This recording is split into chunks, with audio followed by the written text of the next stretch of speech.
اس کے اثرات دیکھیں انشاءاللہ آپ کو ایسی جگہ سے مال و دولت ملے گی، ایسی جگہ سے رزق پہنچے گی کہ آپ کے وہم گمان میں بھی نہیں ہوگا کدھر سے آ رہا ہے۔ انشاءاللہ چند ہی دن میں آپ کو راستے کھل جائیں گے، مال و دولت کی آپ پر انشاءاللہ بارش کی طرح برسے گی، اور ہر طرف معاشی پریشانی بہت زیادہ ہے۔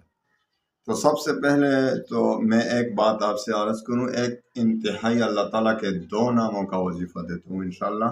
اللہ تعالیٰ کے ان 2 ناموں کا آپ وظیفہ کریں، انشاءاللہ آپ دیکھیں گے کہ مال حال، اولاد کی خوشی، مال کی خوشی، خصوصاً معاشی پریشانی آپ کا بالکل جڑ سے ختم ہو جائے گی، آپ اگر اس پر عمل کریں گے۔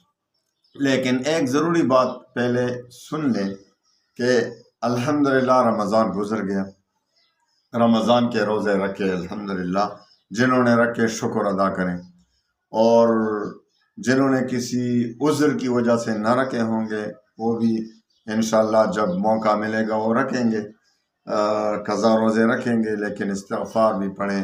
اور اسی طرح سے ہم سے بہت کوتاہی ہو گئی، رمضان کے بہت سے فضائل ہیں، ہم نے ان کے بالکل حقوق ادا نہیں کی۔ اب رمضان گزر گیا، میں جب جاتا تھا مسجد تو ادھر الحمدللہ سارے لوگ تلاوت میں مصروف، یہ مسجدیں جو ہے کچا کچ بری ہوتی تھی۔ آج جب میں عید کے دوسرے دن مسجد گیا کل اور آج، تو میں نے دیکھا کہ مسجدیں خالی، یعنی نمازی ہیں لیکن وہ روٹین کے نمازی، وہ جو صحیح مسلمان کہلانے کے مستحق ہیں۔ یہ صرف رمضان اسپیشلسٹ مسلمان نہیں، دیکھو ٹھیک ہے رمضان میں عبادات زیادہ کرنی چاہیے، عبادات تلاوت قرآن نفلیں زیادہ تر کرنی چاہیے، لیکن یہ تو نہیں کہ رمضان گزر گیا تو آپ فرض نماز کے لیے بھی مسجد نہ جائیں، اس کو اسلام کہتے ہیں۔ تو میرے بھائیوں بہنوں، رمضان ختم ہو گیا، عبادات کی چھٹی نہیں ہو گئی، عبادات تو ختم نہیں ہوگی، عبادات تو جب تک ہم میں سانس ہے، جب تک ہم زندہ رہیں گے عبادات میں مصروف رہیں گے انشاءاللہ۔ اسلام اس کو نہیں کہتے کہ صرف رمضان اسپیشلسٹ، بس رمضان میں تلاوت جاری، رمضان ہو گیا بس کسی تاح میں کسی الماری میں قرآن پاک کو رکھ دیا اور پھر رمضان میں اٹھائیں گے۔ آپ خود سوچیں، اسلام اس کو کہتے ہیں؟ مسلمان سال بھر 24 گھنٹے مسلمان رہے گا، ہاں رمضان میں زیادہ عبادات کریں گے، زیادہ ختمیں کریں گے، یہ تو شہر رمضان الذی انزل فیہ القرآن وہ تو ہے، لیکن ایسا تو نہیں۔ دل بڑا دکھا کہ لوگوں کو دیکھا کہ ابھی فرض نماز بھی نہیں پڑھ رہے کیونکہ رمضان ختم ہو گیا۔ وہ بھائی میرے بھائیوں بہنوں، اللہ کو کیا جواب دیں گے ہم؟ تو انشاءاللہ سب سے پہلے تو میں آپ کو یہ نصیحت کرتا ہوں کہ 24 گھنٹے سال بھر مسلمان رہیں، مسلمان رہا کریں، ہر وقت اللہ اللہ کریں۔ ہر حدیث میں آتا ہے اللہ کو اتنا یاد کرو، اتنا ذکر کرو کہ لوگ تمہیں مجنون، دیوانہ کہنے لگے، یہ تو دیوانہ ہے۔ تو بڑا دل کو، یہ میرا دل کا ایک دکھ تھا، درد تھا جو میں نے آپ سے بیان کیا کہ بھائی مسلمان کو ہر وقت اللہ کو یاد کرنا چاہیے۔ رمضان میں بے شک زیادہ ہوتا ہے، لیکن یہ نہیں کہ پھر رمضان کے بعد عبادت کی چھٹی ہو گئی، قرآن کی تلاوت کی چھٹی ہو گئی، نمازوں کی چھٹی ہو گئی، ٹھیک ہے تراویح کی چھٹی ہو گئی۔ آج کل تو بہت سے ایسے لوگ آئے ہیں کہ تراویح کے بھی منکر ہو رہے ہیں، بعض لوگ آئے ہیں جو تراویح سے بھی انکار کرتے ہیں۔ وہ بڑا دکھ پہنچا کہ حرمین شریفین میں بھی جو کہ بالکل صحابہ کے وقت سے چلا آ رہا تھا 20 تراویح، لیکن وہ بھی 10 کر دیے گئے۔ انا للہ و انا الیہ راجعون۔ کیا وجہ؟ آخر وجہ کیا تھا؟ کرونا کو بہانہ بنایا اور پھر کرونا کے بعد وہ بھی 20 کے بجائے 10 کر دیا گیا۔ میں جب اس مرتبہ تو نہیں گیا کئی وجوہات کی وجہ سے، بس اللہ کی حکمت ہوگی اس میں. لیکن پچھلے سال جب میں گیا تھا تو 10 تراویح، تو میں 10 علیحدہ الگ پڑھتا تھا، اب 20 تراویح پورا کرتا تھا. دیکھو حضرت عمر رضی اللہ عنہ نے اس کو جاری کیا تھا. حضرت عمر فاروق رضی اللہ عنہ بدعتی نہیں تھا، اور اس کے حضرت عمر فاروق رضی اللہ عنہ کی سنت کو تو نبی کریم صلی اللہ علیہ وسلم نے فالو کرنے کا حکم دیا ہے. سنتی و سنت خلفائے الراشدین، میرے سنت کو بھی پکڑو، میرے خلفائے راشدین کے سنت کو بھی پکڑو. تو باقاعدہ سنت ہے 20 تراویح. کسی کا باپ بھی یہ ثابت نہیں کر سکتا کہ 20 تراویح غلط ہے. خیر وہ الگ ٹاپک ہے، اس پر کبھی انشاءاللہ ایک علیحدہ کلپ بنائیں گے، دلائل کے انبار لگا دیں گے انشاءاللہ 20 تراویح پر. بہرحال اللہ ہماری حالت پر رحم فرمائے. آج کل ہم دین سے بہت واقف ہو رہے ہیں. رمضان میں قرآن پاک کی تلاوت ہو رہی تھی، جگہ جگہ ہر جگہ تراویح پڑھ رہے جا رہے ہیں. رمضان ختم ہو گیا، قرآن پاک کو رکھ دیا گیا.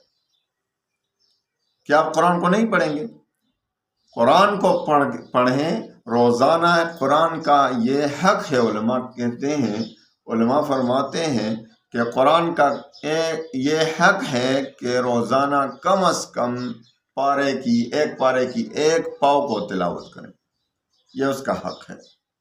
اگر یہ بھی ہم ادا نہیں کریں گے تو ہم کیا کریں گے؟ پھر اللہ کو کیا جواب دیں گے؟ اسی لیے تو ہم پریشان ہیں آج کل. تو خیر بات سے بات نکل جاتی ہے، الحدیث بالحدیث یذکر. تو اس لیے میرے دل کا ایک درد تھا. اب میں آپ کو وظیفہ دیتا ہوں، انشاءاللہ العزیز ان باتوں پر عمل کریں گے اور وظیفہ پڑھیں گے تو بڑا مزہ آئے گا، بڑا مزہ آئے گا. اللہ کی قسم بڑا مزہ آئے گا جب اللہ کی اطاعت کے ساتھ ہم وظائف پڑھیں گے. اللہ کی اطاعت نہیں ہوگی، قرآن کی تلاوت نہیں ہے، نماز صحیح طور سے نہیں پڑھی جا رہی، وظائف میں لگے ہیں. آج کل لوگوں کی یہی حالت ہے کہ فرائض سے غافل، واجبات سے غافل، سنن و مستحبات سے غافل، لیکن صرف وظائف کے پیچھے پڑے ہیں. تو آپ مجھے بتا دیں وہ وظائف کام دے گا؟ کچھ بھی کام نہیں. البتہ اللہ کا عذاب آئے گا کہ تم فرائض نہیں پڑھتے، فرض نماز کو وقت نہیں دیتے، وظائف کو وقت دیتے. تو یہ وظیفہ کس لیے پڑھتے ہیں؟ وظیفہ تو اس لیے ہوتا ہے کہ اللہ ہم سے راضی ہو جائے. اللہ ہم سے راضی ہو جائے گا تو انشاءاللہ وہ ہماری حاجت پوری کرے گا. جب آپ فرض نماز نہیں پڑھتے، آپ حضور پاک صلی اللہ علیہ وسلم کی زندگی کے مطابق زندگی بسر نہیں کرتے، عمل اس پر نہیں کرتے، تو اللہ ناراض ہوگا. اللہ ناراض ہوگا تو تمہاری حاجات کو کون پورا کرنے والا ہے؟ اور وہ تو صرف اللہ ہے. تو بعض لوگ کہتے ہیں کہ وظیفہ بعد میں بتاتے ہیں اور پہلے باتیں بتاتے ہیں. تو میرے بھائیو بہنوں، آپ اللہ کو حاضر ناظر سمجھ کر خود فیصلہ کریں. اگر ہم ان باتوں پر عمل نہیں کریں گے تو یہ وظیفہ جو میں آپ کو دے رہا ہوں وہ کام کرے گا.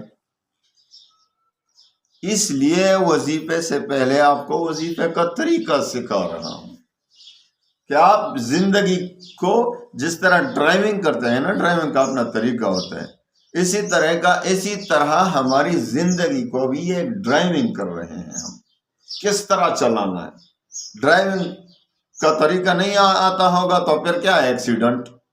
تو ہماری ایکسیڈنٹ نہیں ہوگی تو اور کیا ہوگا؟ ہمیں زندگی چلانے کا طریقہ نہیں آتا. زندگی کس طرح چلائیں گے، زندگی کس طرح گزاریں گے؟ تو میرے بھائیوں بہنوں، ان باتوں پر پہلے عمل کریں اور بعد میں یہ وظیفہ کریں. اگر اس وظیفے نے اثر نہ کیا تو میں ذمہ دار. بے شک آپ مجھے فون کریں. پھر ویسے میں فون نہیں اٹھاتا کسی کا، کیونکہ میرے پاس ٹائم ہی نہیں. لیکن پھر مجھے ایک میسج کریں کہ اس وظیفے کے متعلق میں نے فون کرنا ہے، پھر میں اٹھاؤں گا آپ کا فون، یا مجھے واٹس ایپ پر میسج کریں. پھر تو میرے بھائیوں بہنوں، آپ کا وظیفہ ضرور کام کرے گا، شرطیہ کام کرے گا، لیکن آپ نے ان باتوں پر عمل کرنا ہے. تو وظیفہ کیا ہے؟ بہت آسان، انتہائی آسان وظیفہ ہے. انتہائی آسان وظیفہ ہے۔ آپ نے سب سے پہلے 2 رکعت نفل صلاۃ حاجت کے پڑھنے، جو بھی آپ کی حاجت ہوگی، اور اس کے بعد خصوصاً معاشی پریشانی کے لیے، جو آپ کے پاس معاشی پریشانی ہے، تو سب سے پہلے درود شریف 2 رکعت نفل پڑھیں، اس کے بعد 11 بار درود شریف پڑھیں، اور اس کے بعد یا غنی یا مغنی، یا غنی یا مغنی، یا غنی یا مغنی، یا غنی یا مغنی، یا غنی یا مغنی، یا غنی یا مغنی، یا غنی یا مغنی 1111 بار پڑھیں۔ کتنا؟ یہ یا غنی یا مغنی 2 نام اللہ کے بابرکت نام، یا غنی یا مغنی 1111 بار پڑھیں، اور اس کے بعد پھر 11 بار درود شریف پڑھیں۔ انشاءاللہ چند ہی دن میں آپ کو راستے کھل جائیں گے، مال و دولت کی آپ پر انشاءاللہ بارش کی طرح برسے گی، اور کم از کم آپ جاری رکھیں 40 دن تک۔ 40 دن ایک چھلا کاٹیں اس کا، اور پھر اس کے اثرات دیکھیں۔ انشاءاللہ آپ کو ایسی جگہ سے مال و دولت ملے گی، ایسی جگہ سے رزق پہنچے گی کہ آپ کے وہم گمان میں بھی نہیں ہوگا کدھر سے آ رہا ہے۔ اللہ تعالیٰ آپ کو خوش رکھے۔ اللہ تعالیٰ آپ کو تمام غموم و ہموم کو، میرے سننے والے جو میرے بھائی ہیں، میرے بہنیں، اللہ تعالیٰ سب کو خوشیاں عنایت فرمائے۔ بہت سے لوگ دعا کے لیے بھی کمنٹ کرتے ہیں، تو میری دعا ہے کہ جو بھی میرے سننے والے ہیں، مجھے دیکھنے والے ہیں، میری باتیں سننے والے ہیں، اللہ تعالیٰ ان کی تمام پریشانیوں کو دور فرمائے۔ اللہ تعالیٰ ان کے تمام غموم و ہموم کو خوشیوں میں بدل دے۔ اللہ تعالیٰ ان کی بیماریاں، جو بیماری سے پریشان ہیں، جو رزق کی تنگی سے پریشان ہیں، جو دشمنوں سے پریشان ہیں، جو کسی بندش سے پریشان ہیں، جو جادو سے پریشان ہیں، جو جنات سے پریشان ہیں، جس پریشانی میں مبتلا ہیں، اللہ تعالیٰ ان سب پریشانیوں کو اطمینان و سکون اور خوشیوں میں بدل دے۔ وآخر دعوانا ان الحمد